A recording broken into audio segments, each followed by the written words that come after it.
Hey, yo, who you talking to? Man, I'm talking Texas. When you hear somebody say they talking to Texas, what does that mean? Talking to everybody. I'm Straight like talking to that. everybody. If I'm talking to Texas, I'm talking to everybody. Well, let's get to it, man.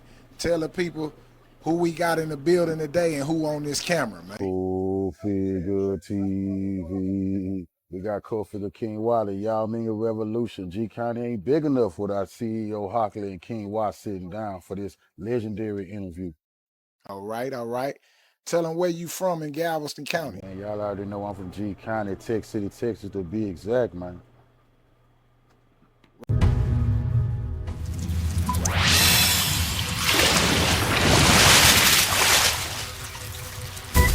Yo, it's your boy CEO Hockley, man. Right here on the scene, as y'all see, man. We got the hottest sodas in the country, man. Yeah, SkeetTasteBeverage.com. Make sure you get your act right. Yeah, you can only get your act right with act flavor. We got cherry, we got Georgia peach, man. Right here, man. The hottest new sodas on the market, man. And these ain't no $2 sodas, Jack. Yeah, these are the ones for exquisite taste, for exquisite players, man. Hit the link, tap in, SkeetTasteBeverage.com, get yours today, man. All right, and let's kind of get into a little bit of this, man, because you came today and you told me something, man. You say you are the creator of the word Galveston County. Without going into a real backstory, because we're going to do that later, but kind of explain to the people why you put your flag on that label and you say you are the creator of it. I created it in 2006. I put G County together because I wanted the whole county to be together. The We the Mob movie, salute to the homie D.O. When I had Tech City, Lamar, Hitchcock, Dickerson, everybody together, we all together, so I come up with G County, Gangster County. But the We the Mob album that came out, I stamped it. And G County all on that album, but it was to come together. I wanted everybody together. So when people start saying it, they got it from me. I put that out there and went to prison. That's what happened. All right, and what year that was? 2006. The hostile takeover. It was the hostile. 2006 was the movement, but the hostile takeover volume 1 dropped beginning of 07. I was locked up. I was in the county going back to prison. But everybody know about that hostile takeover volume 1, that we the mob movement. You know what I'm saying? Right. So, well, let's kind of go back a little bit. We got that. Kind of give people a little backstory on how you can even put yourself in a position, streetwise or any other way wise, to bring people together and to create the word G County. Like, you know, give a little history on some of the movements you say you had started early on back in the 90s. Let's go back 10 years before that, before you get to creating G County. All right, we're going to go back to 1999. Wait, I'm going to take you back to 91 when my brother then put down DSP, Darkside Pyru.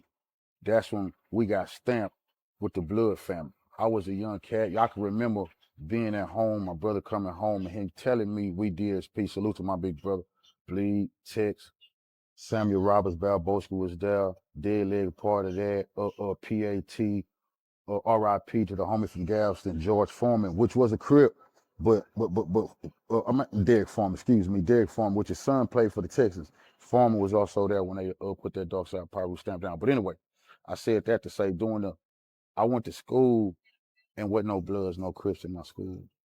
So when I went to school, I'm the one stamped. The majority of that generation were being Bloods.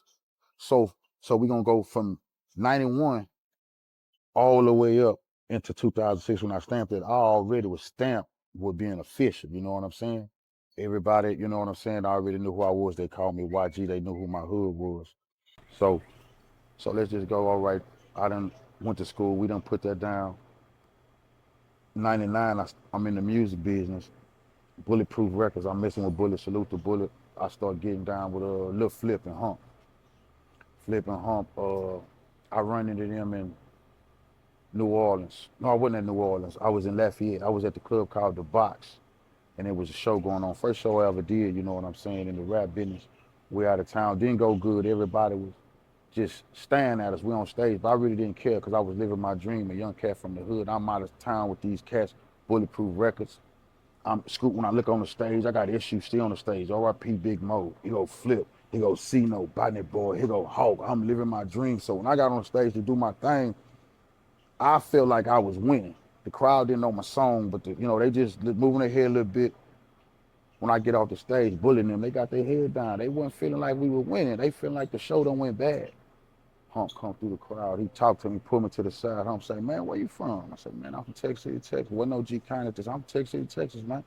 Gave me his card. He said, when you get home, man, y'all holler at me, man. Hump seen something in me. So make a long story short, I start traveling with them. That's when the story's gonna come later on if we can talk about something. I start traveling with Hump and Flip, you know what I'm saying? So getting a little notoriety in the hood as a nigga knew, like, damn, this nigga out of town. I'm already stamped in the blood family. I'm telling y'all why a person like me could ever say something like, let's all come together. So we got what that is. That's in 1999, Right. 2000. So you already done put down the blood and what it was. Not me. My brother and them Your stamped brother now. Dark What was Side the name Pyru, of DSP, Dark Side Pyru. But you moved from the streets to the industry, and your way was doing that by you had a show in New Orleans, Yeah. and Hump and them saw what you was doing. So Hump and them say, look, homie, we like what you doing. We gonna bring you along. Shout out to Hump. Salute to Hump. Sucker Free Records, man. You know what I'm saying? Started that whole flip movement out there. So at the time that they was buzzing, I watched that too. I watched that whole thing. I was on the road when he did his Leprechaun thing too. I watched that whole thing. Right, but they brought you in. That's your introduction into the industry. Going from the streets to the industry. Yeah. I got you. All right. So when it comes to the gang stuff though, we done had all kind of gang history and gang stuff being dispelled now on the internet. Here we are 5 years away from 91 when your brother put this down, right? Yeah. And now here we are with all kind of history or knowledge or information to say this valid, that ain't valid.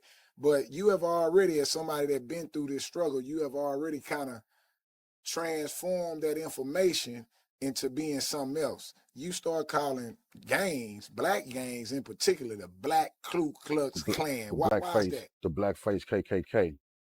Now, knowing when I was a gang member, I got to go back to when my brother and them put the gang stuff down, we banging red and blue. We didn't get no literature. I didn't know who started nothing.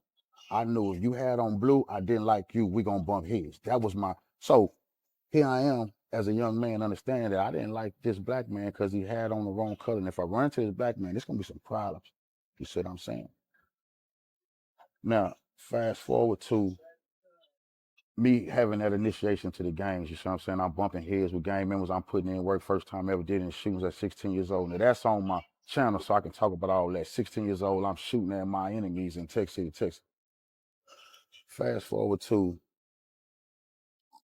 maybe 2006, 2005, going to 2006 when I hook up with my kinfolk and them over here off Lake Road, the Britton boys, Kevin Britton, Wayne Britton, salute to them, Charles Jenkins, J. Rose, R.I.P. Worm. Now these is legendary Crip niggas. These is real made men in the Crip family. Now when I put the We the Mob movement together, salute to the homie D.O. who blessed me with the paper to do it. When I'm bringing everybody together, I'm bringing in Crips. I got some boys from Cedar Terry, Fred Lee, and them, salute to them boys. They coming and mess with me. I got Crip niggas from like I say, Lake Road, Hitchcock, whatever, it's Bloods and Crips. So before I started calling gangs the Blackface Ku Klux Klan, I already was dealing with Crip niggas. I didn't have no hate in my heart for no Crip niggas. You see what I'm saying? And so I go to prison. This is a story I told on Texas Prison Story, Tim Snow. I go to prison. I was speaking for the Bloods on Ramsey 2 unit. I was speaking for them. So I mean, you calling it. My word is, you know what I'm saying, the word that's on the unit. Me and a nigga fall out named Southwest. He wanted the throne. I done told the stories a bunch of times, no disrespect to him. But the last straw on what he had allegedly put charges on me about was I was feeding some Crips from Fort Worth. And I absolutely was feeding the brothers because I'm not never going to watch my brother starve. My daddy taught me better than that. You see what I'm saying? I can't never see no brothers. No, because they give you only for one case. I could never see no brothers starving. You see what I'm saying? Regardless who they is, they could have been GD, they could have been BD, they could have been Vice Lord. Just because I'm the head of the Bloods, what's gonna mean I was gonna watch them boys starve. Now salute to the homie from Galveston, Rock, who connected to Prince and Meathead, RP Meathead. I think that was their big brother. He already told me that was gonna happen because he was more wiser than me being the speaker for the Bloods. I wasn't supposed to be doing that for no Chris, but my father taught me better. I got into a week anyway. Rumble started. Me and Southwest, we had to get it on behind that. We got shipped off the unit. A riot happened, all that good stuff. When I came home from prison, I had already made in my mind that I wasn't gonna be doing no more gang banging. I was gonna be totally against that because it's another thing that I seen while I was in prison was called the literature for the gangs. Now I told you we started banging, we banging red and blue when I went to prison. Some cats may get this in TYC, but when I went to prison, I found out the rules that govern the blood family. One of them was a blood, and never watch another blood starve. You never backbite your dog. Now, if you do these things, that's an automatic violation in the blood family. I knew that in prison. When I knew in the streets we wasn't doing that. A blood will watch you starve and they don't care. A blood will talk down on you to another blood and that don't matter. But those are supposed to be violations. I knew this shit was rogue.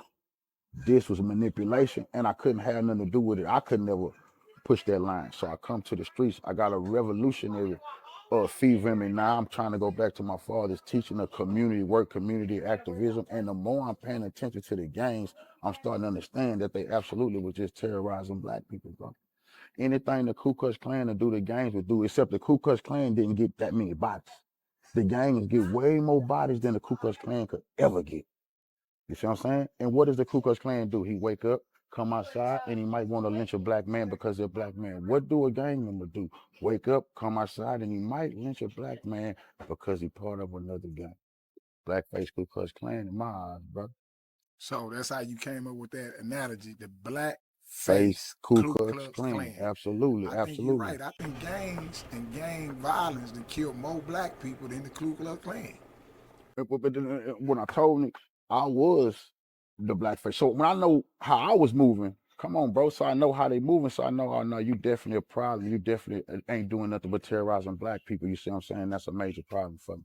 Right. So, but you saying it from a level of experience, and you saying that, hey man, in '91, I was a kid, I was a zealous member, full blown with it because Follower. my brother gave this to me. But by 2005, 2006, I had grown to a point in it to where I was able to realize that, hey man, that was some kid shit. But And first I of need to all, put that down. if all right, I start banging, I didn't like Crips. It's dangerous. 2006, me and the Crips getting major money together. We trying to become millionaires. It's a problem here.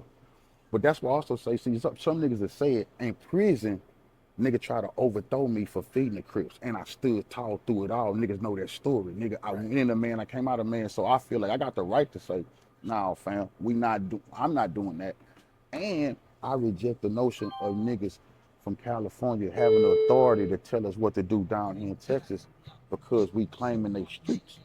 Just from your take, because you already had this take of what the gang is doing to the community and what's going on.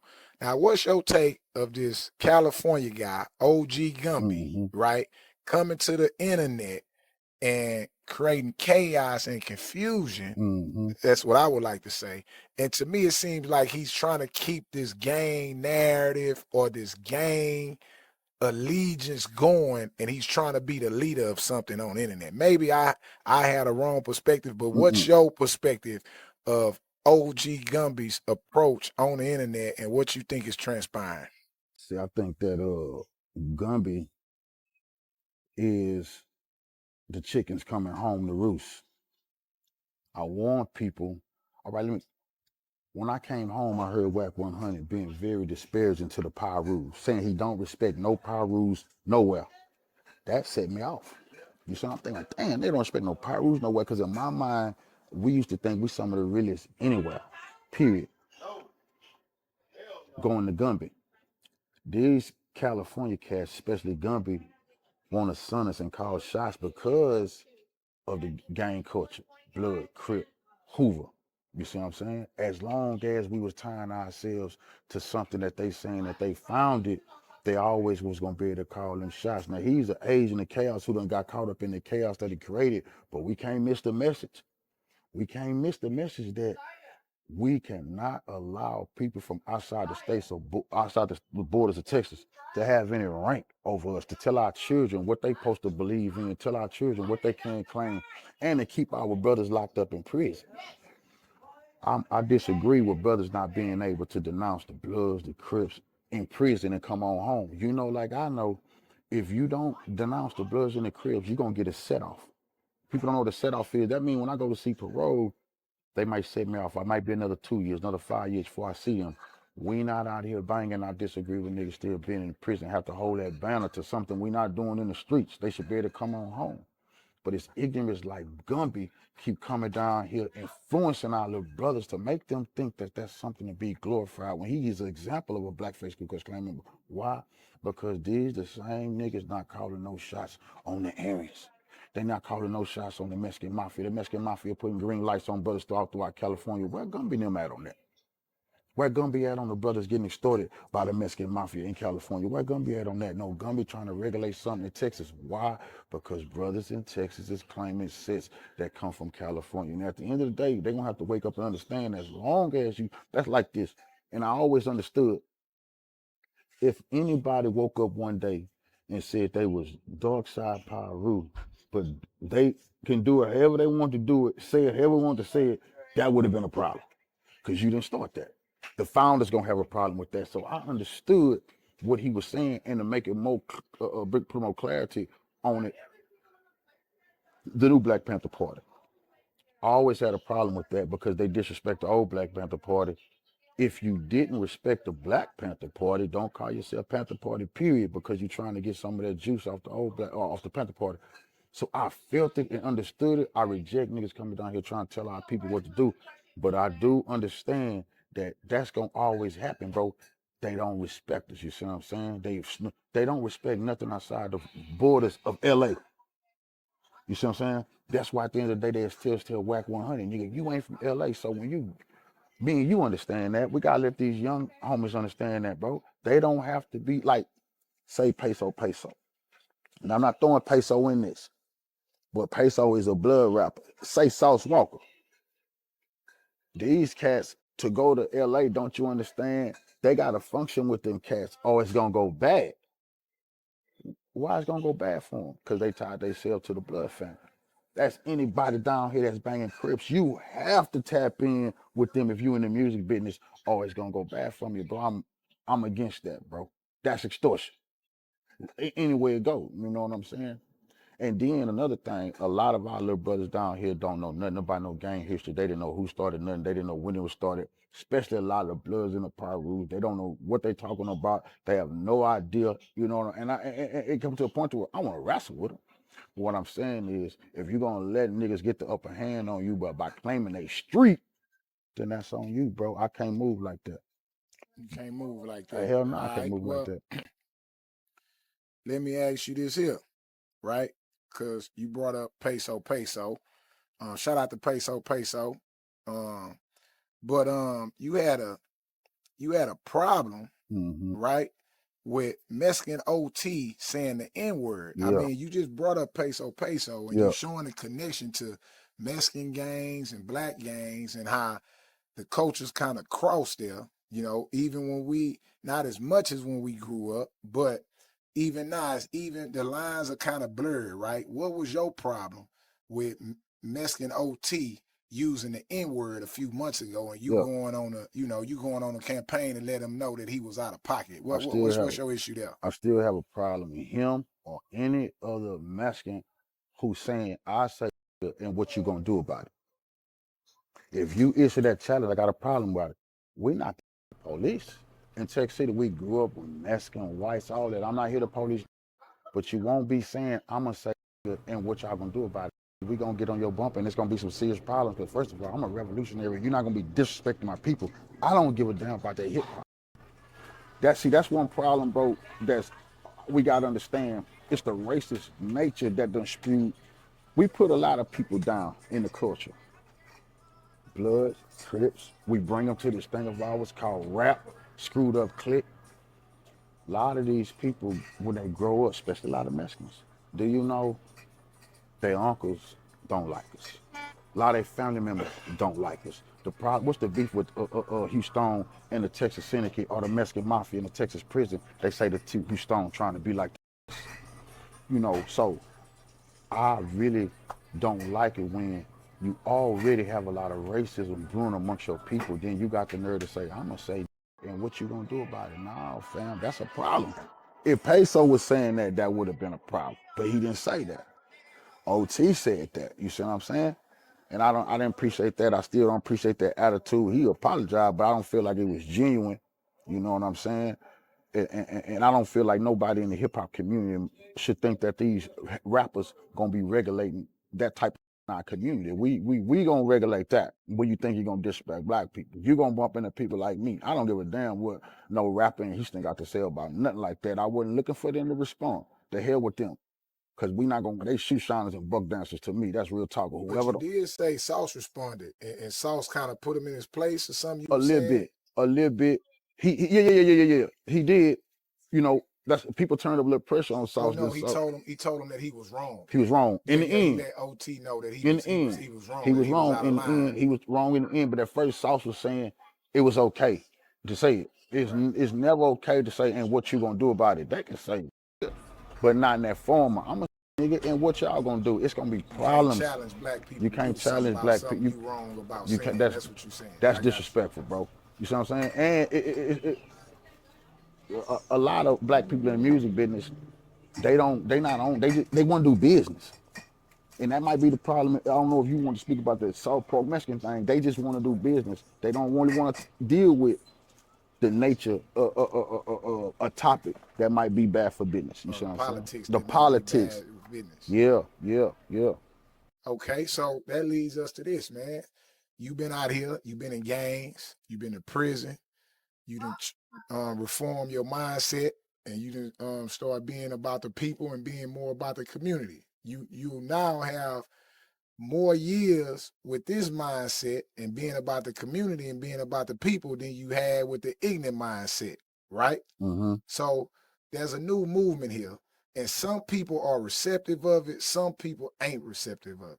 The new movement is this FBA, Fundamental Black Americans, Foundational Black Americans, started by Tariq Nasheed. And a lot of people, I don't know if it's just the movement they ain't with or they ain't with Tariq. They ain't with Tariq. Because a lot of people put him in the Umar Johnson, you know, charlatan type situation. I'm not saying that he ain't. I'm saying but his critics. You're right. I'm saying his critics. So with you, already been putting stuff like this down and being around, and this movement come across you a few years back. Give an explanation to the people that don't know, what does this movement mean and why you are accepting of that movement. I'm glad you asked that. You know, when I told somebody I was going to be doing an interview with you, they say, man, I hope you talk to him about the delineation,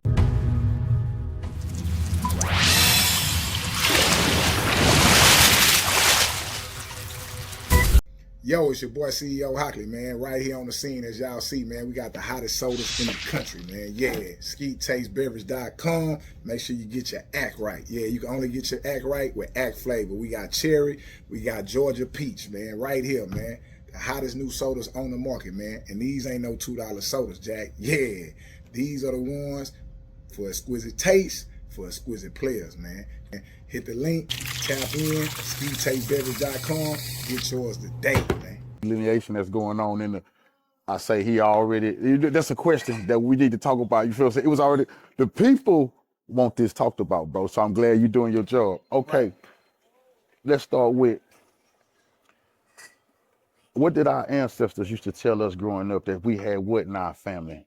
Your ancestors ever told you had Indian in your blood, Indian in your family? Right. They ever told you that? I done heard that before. If they didn't tell me, I done heard it. I heard that before. See, we all grew up with Big Mama and them, but my dad and them telling you had Indian in your family. Never once, this me, did I ever, in my family, did any of my people ever tell me that we was African? They never said that, you see what I'm saying? We knew to know that Jesse Jackson started the African-American movement and they stamped it in the 80s. Correct. We do know that. All right, let's okay.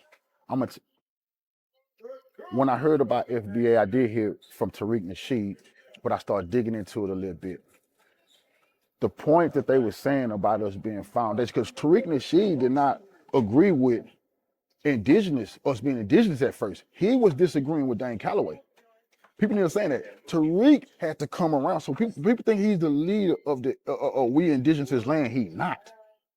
You had other brothers, and I have to salute Dane Calloway, who was bringing some of that foundational Black American information to the table. He just called it something else. See, people, and what you said is gold, and people looking at Tariq and thinking, man, it's not about the man. It's about the movement. I told him, I'm with the movement because it has a term that I like, foundational, meaning we've been here. We not Johnny come latelys, and all of us did not come from Africa. That's not true. Those who did, good. I mean, salute to them. We have to love our ancestral roots in Africa. A lot of our people are already here. A lot of our people is indigenous. If you get if you can get your census records from any of your people going back to the 1873 or 1863 census, I have it on my phone. You need to see from your people, and I have it. They done changed our name so many times. We done went by so many different terms and terminology. Right, you saying in the way that they classify in the us. way that We they had many classifications, yes, from the word Negro to the color, word color, yes, to the word nigga, yes, to yes. slave. Like we didn't have many classifications. So you saying Tariq did not like the movement when people were saying we was ingenuous. No. At first, he didn't want to. He did not support the indigenous movement because he was getting into it with a brother named Dane Calloway. Okay. I seen that. And Dane Calloway he not the founder, but he one of the first people I heard bringing facts to the internet about us about a lot of our people being indigenous. Being our land. Yes. Right. You see what I'm saying? From this land. Yes. And I studied and I seen it. And even with the slave ship thing, it was him who proved and showed people it's impossible to traffic that many people over here from Africa, millions of people in the boats that they was talking about. That didn't happen. That's all. But so Tariq was disagreeing, and then he came around to now where he's telling people. So people have to give a man credit. You know, the brother was wrong. He was wrong. You see what I'm saying? And then he came around to, you know what? So now they forming the Foundation of America. He's just a face. It's not his movement. So like what a lot of people got a problem with is what he making. A lot of people want to, he making money off of it. I mean, you have to trademark it. You have to do the business aspect. Or somebody else will. Keep somebody else from doing it. We just saw that with the Mr. Tenderism. Yes. Dude, especially once people catch hold to it. But I guess even now in this conversation, you explaining something to me. So, the foundational part is to get away from the blended part of saying we are all Africans or we all indigenous. Okay. That's neither here nor there. Let's talk about the people that are strictly come from this aspect of struggle that we want to identify with today. And that's where y'all get foundational from. Because, bro, growing up, and our leaders going back to Fred Hampton, Malcolm X, Khalid Muhammad, Huey P. Newton, George Jackson, our leaders always tied themselves to the struggle that was going on in Africa. The decolonization projects, we tied ourselves to that. We always cared about what was going on in Africa, but never did we see and understand that it wasn't really reciprocated. What they were doing was coming over here, and they was, you never understood how a person can come from a poor, impoverished place somewhere in Africa, but they own a business as soon as they got over here in your community. You never understood why they come over here, their credit gonna be better than yours. You never understood why they might be able to their kids might go to a better school than what your kids go. You're not paying attention to where these people have been come over here and off the work of our ancestors, off civil rights, they didn't got moved to the front of the line. You know what I'm saying? And just by saying that they are, some of them will get nationalized and then they say they're African American. And I never paid attention to that on movies, on sports shows like we doing now. Certain people were slighting us. Now, a strong thing going on in our community is people say, man, where your grandfathers from? We have to ask that because there might be a reason why you slighting Foundation of Black Americans. A lot of them always told us we was lazy. That's why we was in the position that we in. We didn't work hard enough. That's why the position we're in. That is a goddamn lie. Our people been working hard as hell. They've been getting their houses stole from them, their land stole from them. They've been going through so much hell in this hellhole called America. But some of these people come from Africa. And that's why we want to separate, because our story's not the same. Right. It's similar, and I hate to conflate these two things, but it's similar to the California gang and the Texas gang thing. It's like, hey, we are saying we are from there, but we don't know nothing about their culture. Yeah. They don't know nothing about our Yeah, culture. yeah. And then it's obvious that once they over here, they want to benefit from the things that we have created, but it's a separation between them and us. Yeah. They are quick to say we aren't Africans. It's always gonna be a separation. Right. You know I'm what I'm with you. saying? It's a cultural separation. It's a cultural separation, and then but we late to the party. You know, they ahead because they understood that. They knew the game when they come over here. We didn't because our people were not teaching us that. See, we starting late, and they don't woke up to shit like, oh shoot, did you see how for Black History Month on ABC, one of those channels, the reporter did a report, and he said foundational Black Americans on the report live on the news, and everybody was talking about it. Right. Then they pulled it. They pulled it real quick. Because the people who don't want to see us get no credit for what we're doing, remember, when you say a black person invented something, what black person? Who? Right. Black is a color. Black is a color. People deserve credit for what they did because a lot of people come over and say, you are lazy. How the hell we lazy? We done invented all kind of stuff. No. You're calling the people lazy who don't work their ass off but haven't got credit for what they work for. Yeah. So we're saying, you know what we do? We're going to separate and we're going to show you. Let's start naming everything we did. We're calling it this. Classification. Wherever you classification. Wherever you is, we're going to line you up right here. We don't have no problem with our brothers in Africa. I don't because I'm a revolutionary. I love them. I want to see them. Succeed, especially in Burkina Faso, Mali, and Niger. I'm down with the Sahel states. But what y'all never understood was a lot of those people is working against you and they love white supremacy. You wouldn't think that, but a lot of them, they don't have no problem with no white guy. They think the problem is us and our attitude. You see what I'm saying? And that's a problem I have. So, who are some of, we know African people that come in, immigrants or opposers to the FBA movement. Who are some of the other opposers to it? Meaning, like, does Umar Johnson fall under this? Or is he opposed to it? Or not opposed? No, he don't like it because, you see, he done made too much money on pretending like he wanted to see some African. Pan-African. See, Pan-African. I was one that time. I was one that, see, we all was into it when we was misled on what was going on, and it was a hustle, it was a scam. They just was making a lot of money. Africa has countries with militaries, with resources. You see? But over here, we would think, let's send them funds so they could get water in the ground. Right. No, they have resources. That's a scam, bro. And we've been getting scammed a long time. They could do that themselves. That's a hustle. But they know we good. We green. You know, when they like, ooh, that nigga green. Right. Black Americans have been green for them a long time. They've been making a lot of money. Now we hip. They like, oh, so Umar Johnson understand, if we put it into that Pan-African scam, his well gonna run dry. It's gonna be over. He's not never gonna unite with Africa to do nothing. He won't even be at school, but he's not gonna go over with them and help them liberate nothing, stand up to the white man, because I hate to break it to black people. They're not standing up to no white man in Africa. You have 3 countries, Mali, Burkina Faso, and Niger. Look it up. Them the only 3. All the rest of them governments agree with the white man. They're going along with white, but they won't tell us that here. They'll tell us, help them, liberate them. Now, we have had leaders like Malcolm who die for playing that foolish game. You cannot play that game. We got to get ourselves straight over here. And Umar don't like it. And you have other people, a class of people here that we call the Boule. You know about them, right?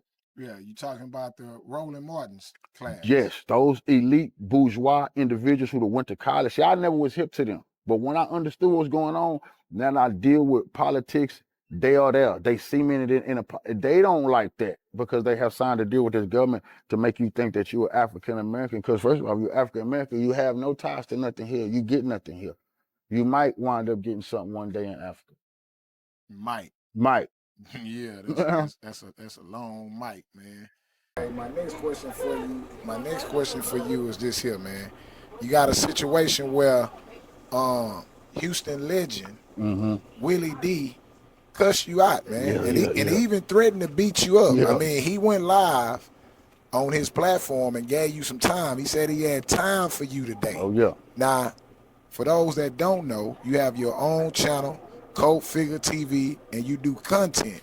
And a lot of the content you do is kind of exposing your history in the music business.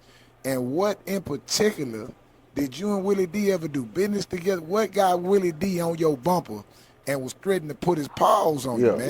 He Explain did that say to that. me. He did say that. You know, we got to get into Houston Ain't Big Enough, the series. Because that's Okay. what really, So that's the series. Houston Ain't Big Enough. Ain't big enough. Yeah. Explain that to me. That term, Houston Ain't Big Enough, come from Jay Prince, first and foremost. Jay Prince said Houston wasn't big enough when he was dealing with Tony Draper.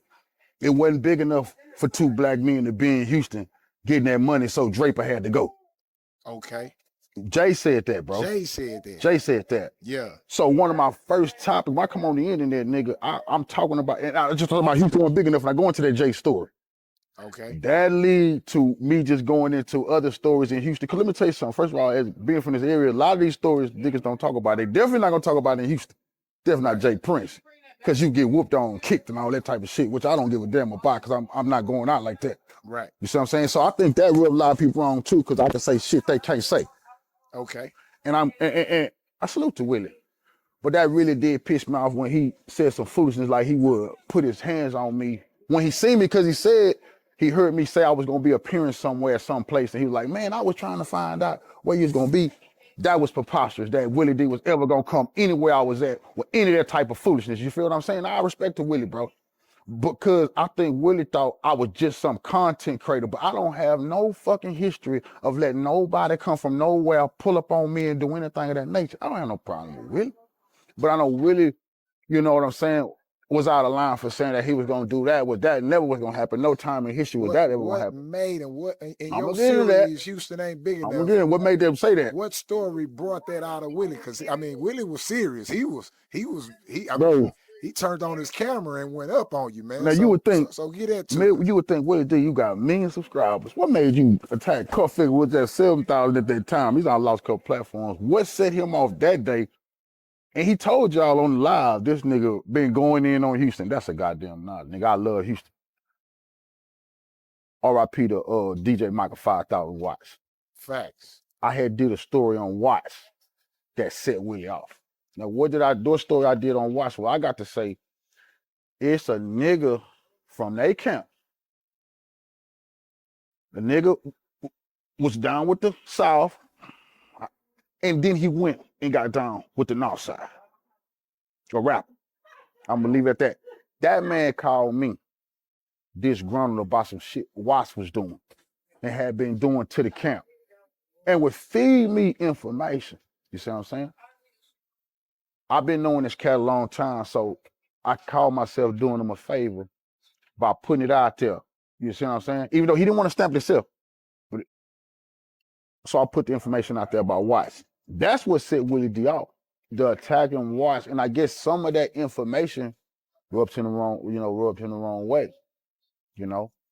But like I say, it was all factual. I never made nothing up because I ain't gotta make nothing up. You know what I'm saying?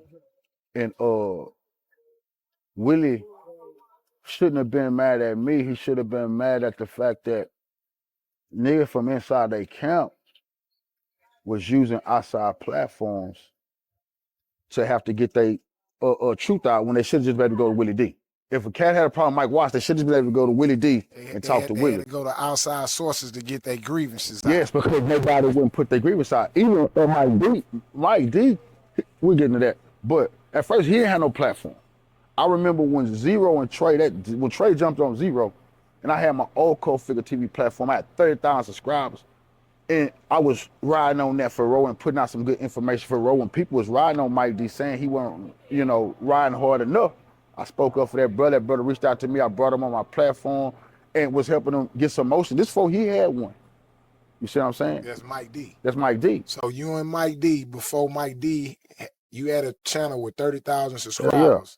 Yeah. And Mike D has actually been on your platform twice. Okay. So now that Mike D had his own platform, and now that Willie D is calling you, how does Mike D get pulled into having words with you? See, it wasn't just the fact that Willie said nothing that Mike D was disrespectful, which he apologized. I respect that. It's the fact that I had been on Flip ass so tough. And I don't have no problem with Lil Flip. but I told the damn truth about the publishing situation. You see what I'm saying? I put the facts out there about that publishing situation. Once again, and I'm glad you getting this, bro, because nobody else got this. Once again, I'm trying to keep it real with a nigga out the city, which was my big homie, my OG Hump. Hump and Flip was going at it. Flip had went on the Willie D show and was being disparaging toward Hump. I had a platform, you see what I'm saying? So I could help get some of the other information out from Hump's side of the thing. So I started putting information out about the publishing, which nobody knew.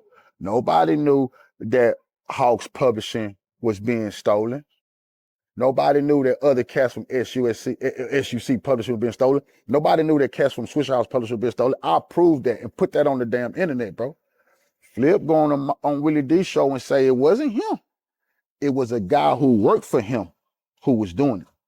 You know, but my whole thing was, I just thought that somebody from SUC, and they probably did, and I know the cats were like, man, that ain't your business, but I'm not making it up. When made men within the cliques and the crews is getting with me, niggas gotta understand as content creator, what I'm supposed to do with the information. It's how I put the information out, putting information out. So they made it my business when I'm putting it out, and I'm trying to help my big homie Hump, because everybody was running Hump ragged. Nobody knew Hump's side of the story, which he had some valid points. A bunch of nefarious business was going on. And like I told you in the beginning, I was with them boys on the road when the Leprechaun came out. I used to give Flip a bunch of credit and salute him. It's the only when I start talking about what Hump said about the publishing, nigga like, oh, you hating on Flip. What I said, he was one of the best rappers. I was on the road with him when Leprechaun come out, one of the biggest cats doing it.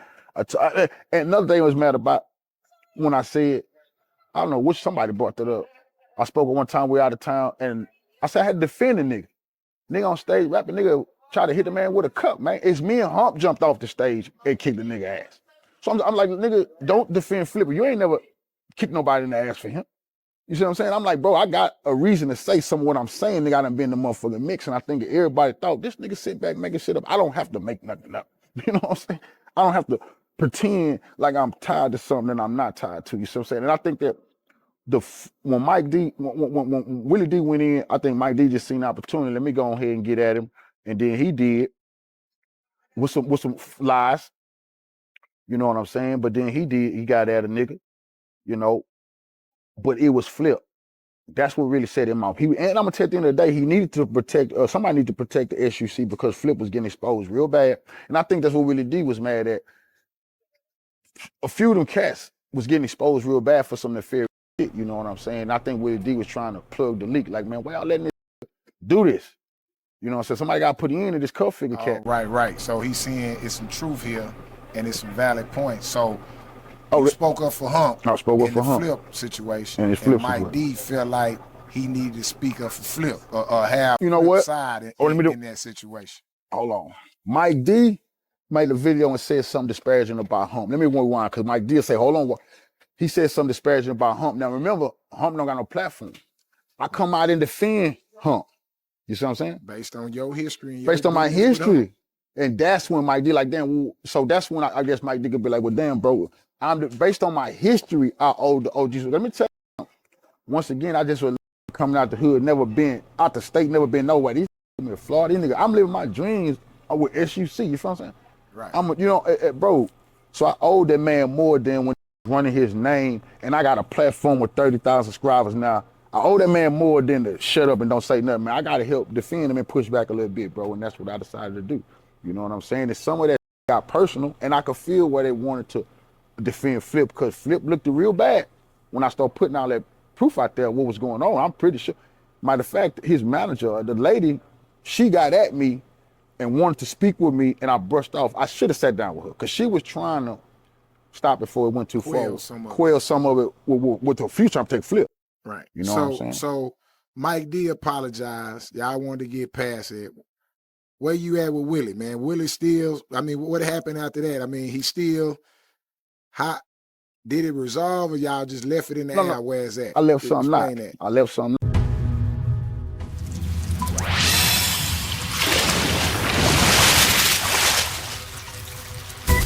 Yo, it's your boy CEO Hockley, man. Right here on the scene, as y'all see, man. We got the hottest sodas in the country, man. Yeah, SkeetTasteBeverage.com. Make sure you get your act right. Yeah, you can only get your act right with act flavor. We got cherry, we got Georgia peach, man. Right here, man. The hottest new sodas on the market, man. And these ain't no $2 sodas, Jack. Yeah, these are the ones for exquisite taste, for exquisite players, man. Hit the link, tap in, SkeeTasteBeverage.com, get yours today, man. Nah. You know what? Willie wasn't just protecting. Willie wasn't just protecting Michael Watts. I need to correct that. I was going in. I'm so glad, boy. You just dropped. I was going in on Willie, and we probably ain't resolved it. I know. Anyway, Willie mad because I kept telling them they need to let me go at Whack 100, because Whack 100 was dragging all of them in Houston about they was scared of Jay. Jay had been extorting them, that they was snitching. He naming everybody. You feel what I'm saying? All of them. And then saying he had proof was getting extorted, and Jay was extorting them out. And I have been saying for a long time, Willie D, you got a platform. You ain't. So imagine the same day he attacked Whack, he attacked me. I can respect that. Bro, why you didn't attack Whack from the jump, bro? You from Texas calling you a snitch. This nigga saying you a snitch, Willie D. Whack was saying that, bro. You went at me trying to defend the motherfucking South, stand up for this thing if I was in our area. And you went at me. Who is that? Well, he just, hey, I just didn't respect that, bro. You feel what I'm saying? When he should have went at Whack in the beginning when Whack was talking down on them and calling him a snitch and saying he was scared of Jay Prince. You feel me? You know, so right. Hey, with me and Willie, he had to do that. And he had to do it because the impact it was making on what I was saying, he had to, you know what I'm saying, try to. But what he never knew was, you trying to kill a messenger. I wasn't making that up. Boy, I say that, but I ain't gonna do that. Yeah, you ain't gotta say his name, but I get what you're saying. I'm gonna tell you exactly who. I started to say it on here and let you bleep it out. You wanna do that? Nah. Nah, bro, because I'm not, bro. I'm just letting you know. Right. See, I mean, up. It's a nigga in they camp. What's the name? You know that you did that. You used to be with HSC. You did that, bro. You went over there with my Swisher House. You did that. You know you did that, bro. Hump know your ass did that. I talked to Hump about that, bro. So you just not all the way off the hook. Don't know. You the one called me and said that about Michael Watts that day. And then wanted me to put that information out there. All that truth I told come from you. So if it was any lies that come straight from you, you were lying. It wasn't me. From HSC, nigga. I was on the road with too. I know him from back in the day. You feel what I'm saying? That's one thing don't be knowing. They want to hit back and say certain, and they don't want that because they want to still do business with somebody. You know what I'm saying? But they still want it out there. But they still want it out there. So they want to throw rocks high their hand, bro. And that trying to keep it real was, and you just think about this. I just told you 2 big beefs I had on the internet with from legends in the city. That come from trying to help 2 that I had come up in the game with when I was a young, you know what I'm saying, Hump, and who reached back to me, who wanted to use my platform. Right. And so who really did like this line, who is this nigga? And that's why I'm glad you gave me this opportunity. I never had to lie about nothing. I had to make nothing up. You feel what I'm saying? Because when you in it, I ain't got to lie. It's I hold back. You feel what I'm saying? Right. Like what's going on with some of no push. I want that's for you. Right. I ain't yeah. Cause I can talk to people about that, but I'm not even gonna do that. Some stuff I hold back. And they want to run to the internet, boy. I got that niggas. Come on, blow the internet up. Okay. I know what's going on. Well, let me ask you this: where are you now with your series? Houston Ain't Big Enough. Just in general, where you at, and what's next for that series? Man, the series, it's become it's a life. It turned to a life of its own because what I start talking about was our G County experiences in the game. Say Houston ain't big enough, long live Pimp C. You know what I'm saying? The Pimp C. I went to the Pimp C tales because a lot of people had no idea. I had no ties to Pimp C. You feel what I'm saying? So, the Jay Prince situation when he fell, when he, like, they done went on with the homies in Galveston, which I done talked to the homies too, because I told a story about that. You see what I'm saying? And they don't want that too much out there. So, but right. but the truth got to be told at times. It's a lot of time, bro. We done stood stiff, bro. We not no little dog. We not no little boys. We trying to son Galveston County, bro. Don't even understand. Like say, bro, we done stood stiff a whole bunch of times. You know what I'm saying? Niggas don't be wanting the story out because of what some people family mans is different. But if you don't put the story out, it don't be knowing we really legends in the game and done been doing some legendary stuff and really done held down, like just like say like when I was in prison. What you mean? I'm in prison. I'm down the road. There's a bunch from all over the goddamn world, nigga. But wasn't nobody bigger than me, and wasn't nobody more legendary than me. So I'm like, you can't son a small town when a small town been the biggest of the biggest at that time. And I'm trying to be tough. I'm just saying, you can't sell that to me when I done been locked up with you, bro. And when it come down to doing certain things, I was the front liner, bro. And nigga with my lieutenants and my sergeants and my capos. That's just the truth. So why would I ever come home and pretend like a can go home back to whatever city they from and then small town my city? I can't allow that, bro. It's not in my heart to let that happen. You feel what I'm saying? So everybody, I may have start talking about stuff going on in Galveston County. Come on, it's just legendary stuff that done went on down here, man. And we got to tell our story. That's why I respect what you doing. Cause I watch it, see it, but don't never be wanting to give a card and say you're doing legendary stuff. You're doing legendary stuff that help people like me, motivate people like me to keep going, keep pushing. You know, like, man, come on, man. Right. So let's get into your Pimp C story. Long live Pimp. Long live the Pimp. You are not only do you have history with him, but you're a fan of him like me. We didn't grew up to his music. We understand it, but you also have history with him, and you got an interesting take on his death and the situation surrounding his death based on information you have received. So let's start there, man. Of course, we know you familiar with the music.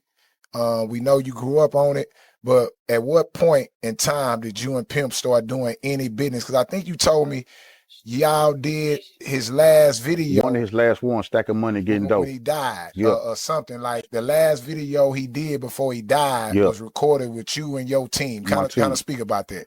R.I.P. Pimp C, you know what I'm saying? Salute to He's a Leo, you know what I'm saying? I'm good friends with He's a Leo. You know, he's still holding it down for that side.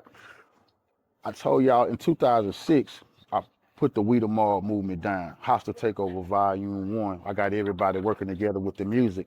Before I went to jail, because I was out on parole, I caught a pistol case. So I know I'm going back, so I put everything together real quick. One of the partners come from prison named Jew Boy. He from Port Arthur. He come get down with us. Salute to Jew Boy and that whole Port Arthur team. He get down with us. Now I go to jail. I had a song called Highway that was real hot. Boomtown, the same cat who shot Pimp C video. Boomtown was finna do my video for Highway. I'm in the county jail. I'm talking to Boomtown. I'm talking to Dio. I'm telling him how to direct this movie from prison, bro. I mean, from jail. That's a fact. So one day, Dio, he come up there. He see me. He say, bro, I got something big on tape. I say, what you got? He say, Pimp C. I say, what about Pimp? He say, man, we been fucking with Pimp C through Jew Boy. He say, man, we got a chance to do a video and a song. I say, bet. But after my video, you know what I'm saying? I'm like, my video first. But now, I was happy for the team. I say, man, y'all do that. That's going to be a good look for the team. You know, so they do the song. They do the song, Stacking Money Getting Dope, you know, with Pimp C. One of his last songs, they shoot it in Port Arthur, legendary. Everybody know about it. It's called Stacking Money Getting Dope, and what's the artist? So they can look, is it on YouTube? Yeah, it's on YouTube. You can Stacking Money Getting Dope, Pimp C, Jew Boy, Dio, and Big Beasley. On YouTube, y'all look that up. Salute to Big Beasley, he doing that hook. Jew Boy, Dio, and Pimp C, they doing the song. It's on YouTube. You can pull it up. And it's one of the last videos Pimp did before he passed. And that make the story hurt a lot more. So you gotta understand, when I called my pistol, when I'm going back to jail, I'm out on bond, and I told Kenfolk, I said, man, I want you to get this studio. I got me a studio over here and put it together. So I gotta put this music out. When he know I was going back to jail, he said, man, I'm finna close this studio down. I said, no, you not? No, bro, I want out the streets, bro. Y'all gotta keep this studio open, and y'all gotta try to make something happen out this music, bro. You see what I'm saying? This gonna stay open. You understand? Trying to make it happen, bro. That's the only way we gonna get out the streets. I told him that. So understand, when I'm locked up, he bring me this Pimp C thing. You gotta understand, I'm in prison. I'm watching a video. They shot not free me. They was calling me Don G at the time. They like free Don G, free Don G. I'm in prison, sitting on the bench. You know how it is. Watching Street Flags. Watching Street. They talking free me. So I'm like, man, I'm feeling myself. Everybody like, this nigga made nigga woo woo. So I'm thinking, I'm coming home to a made hand. You feel what I'm saying? I'm sitting in the jail. I'm listening to my radio and I hear over the phone, rapper Pimp C has passed away. I jumped up, say, what the? Oh man. And all I Not these people, I know people hear that the wrong way, but it was like a punch in the stomach to me because I locked up. I didn't get to meet Pimp. They met Pimp. You feel what I'm saying? I'm locked up. I'm waiting to come home. Pimp, getting Pimp dead, bro. Damn, that's cold. So, bam, they doing everything, funeral. Kinfolk come see me in prison. The next gut punch, get me in, I'm hot now. Say, man, this done came, stole the song. So what you talking about? Rap a lot. So, hell no, bro. He said, man, they got the Pimp C song, bro. I said, how it happened, man? Now, there's a lot of rumors on what happened and what didn't happen, nigga.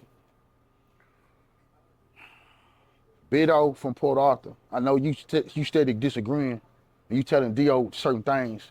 All I know is the dad was in Bido hand, allegedly. He might reach out to you about this, but this is what it is. He had the drive with the music on there, the Pimp C music in the hard drive. Next thing we know, Rap-A-Lot got that. How they get it from him, I don't know. So basically you're saying once Pimp passed, they basically collecting all recorded material. I'm glad you asked that because is that what you're saying? So that's what I'm in prison. I'm like, damn, okay. When I got home, being a G that I am, I found out because I hooked up with Rap-A-Lot. First of all, I went down there because I'm a man. This need to be on record. I went down there because fucking man I got with D.O. Niggas my kinfolk. I'm like, nah, nigga can't rob you. And then at the same time, I come from the streets, you gotta understand, nigga, I'm thinking that this was finna set me straight. I come home and nah, they not only kinfolk in a whole big time now, cause nigga he paid, Pimp didn't pay for the video, a lot of stuff was going on. Kinfolk blew a lot of dope, man, I feel bad about that. So I go down there, I talk to the beat man, I forgot who that beat man was, or whatever that dude name was. He in the game, Pimp was with him. He stole one of them, Corey Mo, Mike Mo, one of them was in on it. I go to Corey Mo house, I got a ankle monitor on my home, so on my leg, I can't be out too long. I gotta come down here, get with them about some business and leave. So I'm going down there, coming home. I remember sitting in the driveway, I'm talking to the second in command, his name was Red. I'm talking to him. I'm like, man, what's up with this, what we gonna do about this verse? Y'all want the verse? You see what I'm saying? Y'all got the verse, but the verse on my lips, we done paid for the verse, you see what I'm saying? We done paid Pimp to get on the video. And the man tell me out his mouth, this was cold, and ain't never before have I put this on video, never before have I ever told anybody this. But that man Red told me on the phone, he say, man, to keep it real with you, Pimp C been going up and down the highway, man, doing unauthorized verses. I say, unauthorized verses? He say, yeah, man, Pimp was supposed to pay Jay and Rap-A-Lot, and that's a part of the game we didn't know about. You can do his verse, you can pay Pimp, but Pimp signed to somebody. And they saying, because we didn't pay them, that belonged to them. You feel what I'm saying? And he tried to make it seem like, yes, you did, brother, that Pimp was doing bad business, you know what I'm saying? I don't believe Pimp was doing bad business. I just believe Pimp died for all of the business couldn't get straightened out the proper way. But he alley-ooped D.O. and showed him some love, you see what I'm saying? The bad business came when he died and started going everywhere and taking his music for themselves. Next thing I know, Lil Wayne and all kinds of on that song with Pimp C. That's our song, you feel what I'm saying? So when I come home, I start telling that story, but then I talked to a few people and I started finding out a little bit more about what happened to Pimp C. That it wasn't just no Pimp overdose. Pimp didn't overdose. And it wasn't, and I did a video. This is another reason Houston ain't big enough. A lot of cats got mad at me, in Houston about, because I was saying, none of the niggas ever talk about the Pimp C story. They post Pimp C, they always acting like they got love for Pimp C. I'm talking about you rappers in Houston, bro. When Pimp C cousin Edgar came out and put the proof out there that Pimp C was, when his cousin Edgar say, buddy, who Larry? Pimp C and that Larry was on the phone with Mama West hollering, he owned UGK now, it's his, hollering at Mama West. Buddy say Pimp heard it, nobody reposted that, nobody posted that. I took that as disrespect for Pimp and the legacy of Pimp. He was his own videos and letting the news say Pimp C overdosed. No, he didn't, he was murdered in cold blood. And who him was with his old lady after he died. You see, that's a scandalous story I really don't want to talk about. that the man was with Pimp's wife after Pimp was married. That's a fact, bro. You know, and now he's a little and talks about it more, but yeah, now with people wouldn't say, but I'm one of the first people on the internet to say that he murdered, and that nigga murdered. And you saying Pimp own cousin brought His own, this out. His yeah. own family brought this information out for it to be Edgar brought it out. Yeah, Edgar brought it out on the podcast, super tight. Edgar told the truth. He just want to tell the truth. It wasn't a secret, but he just don't know why people wouldn't talk about it. And that's another thing I didn't like. That's why I changed. Like it's taboo. We want to hear everything from the West Coast. We want all the East Coast business. We want all the Midwest business. But when it comes down here, you can't say nothing. Nah, I can say what I want to say, and I'm gonna bring it to the internet for content. But like that, what happened to Pimp? They were like, let's not talk about that. Let's not talk about that. Pimp, what the hell you talking about? Same thing happened to DJ Screw, Long Live Screw. Right. All right, man. Is there anything else you want to kind of go over? Because you've been giving game, man. And you know, this is one of many. So, you know what I'm saying? This the first legendary, groundbreaking. Oh, yeah, man. Figga TV. Oh, yeah, man. Jordan and Pimpin'. I'm Jordan, that's Pimpin'. Kobe and Shaq, I'm Shaq, man. That's Kobe, man. Yeah. But, straight like that. No, but I got to say, long live Young Dolph. Salute to the paper route boss. That's who really blew me up on the internet, man. Tim Snow, salute to Tim Snow, Take Prison Story. I did a interview to put my prison story down on his channel when I first came out, and my little brother was like, you can start your channel. Man, I maybe had 900 or 1,000 subscribers. Young Dolph got killed, bro. I went live. I never forget, I went live, bro. It shouldn't have chilled on my spine. I swear to God, when I heard Dolph got killed, I looked out the curtains and I checked my pistols and I was like, damn, these is after real nigga. I want nigga to remember that, bro. That was my feeling when I heard Dolph got killed. I looked out the window and grabbed that pistol. I'm like, damn, the fake is out here tripping. But I went on live and I started rallying the troops on behalf of Dolph. That turned into 30,000 subscribers. I only had one that turned into 33. That Dolph crowd, you know, I started going live. But I gotta shout Dolph out. Shout out his whole, you know what I'm saying, his whole hood. You know, paper route team pre. They done kept it real with me. I done kept it real with them. There's so much stuff I know I'll never bring to the internet. Me talk about, you know what I'm saying, about that whole situation. But the one thing I could have for Dolph for is something me and you about. Dolph was about the community, bro. He was giving back. And people always say, you don't know, you know, Dolph was saying this, Dolph was saying that word. He was only saying words. These trying to kill him. And if you listen to when they went to court, them blackface Ku Klux Klan members say they knew they can get him when he was coming to give back. You know what I'm saying? They knew, you see, they always know they didn't get a righteous cat. You know what I'm saying? When you doing something righteous, just the man died giving back, that make him a saint. That's why his story hit me a little bit different. That's why Nip's story hit me a little bit different. That just when the cat getting killed, that was a righteous cat they bumped off because he was accessible. You know what I'm saying? Like, people take for granted. Me and you, we sitting in the community right now, being accessible. That's this dangerous, the walk we walk. But heavy is the head that wear the crown. You see what I'm saying? So I couldn't leave your platform without saying R.I.P. to the paper route boss, long live Young Dolph. You know what I'm saying? And salute to you. I appreciate you giving me the opportunity to put some of these stories out here, talk about some of this stuff in detail. You know what I'm saying? Because I ain't never did it for nobody. I'm definitely gonna do it for you. But I do want to say this. I owe 2 interviews. I owe Mike D1, he got that, and your boy Hot Thoughts TV. You know, Pico. I mess with him. Salute to him, bro. You know what I'm saying? I be my own world at times. I ain't brushing nobody off. We gonna get that done. You feel what I'm saying? Because I know niggas might feel slighted when they see, damn, court done went on the CEO. But you know what I'm saying? CEO kept it real with me, gave me a chance, man, to put this out, man, get to the people. This is big, this legendary. Y'all watch what this do. Cool Figga. Yo, it's your boy CEO Hockley, man. Thanks for watching this video to the end, man. Make sure you like, comment, or subscribe. If you want to watch this video unedited and in its full context, make sure you become a member of the channel, man. That's the best way you can support. For $5.99 a month, you'll get this video and all my videos and early access to my videos in their full context if you become a member. If you want to keep supporting for free, just watch any one of these next videos to the end, man. We appreciate the support. We appreciate the love. It's your boy, CEO Hockley. We locked in and we clocked in, man. Let's get it.